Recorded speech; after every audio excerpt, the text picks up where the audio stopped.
দেশে প্রতি বছর ২০ লাখের মতো যুবক শ্রমবাজারে প্রবেশ করলেও চাহিদা অনুযায়ী কর্মসংস্থান তৈরি হচ্ছে না বলে মন্তব্য করেছেন সেন্টার ফর পলিসি ডায়ালগ সিপিডির নির্বাহী পরিচালক ডক্টর ফাহমিদা খাতুন।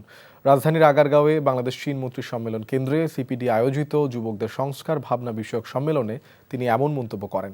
ফাহমিদা খাতুন বলেন, দেশের অন্যতম প্রধান সমস্যা বেকারত্ব। সরকারিভাবে মাত্র ৫ থেকে ৬% কর্মসংস্থানের সুযোগ থাকলেও ব্যক্তিগত পর্যায়ে নতুন চাকরির সুযোগ আশানুরূপ বাড়ছে না। স্বাস্থ্য খাতেও দুর্নীতির পাশাপাশি দক্ষতার অভাবে মানসম্মত চিকিৎসা সেবা ব্যাহত হচ্ছে।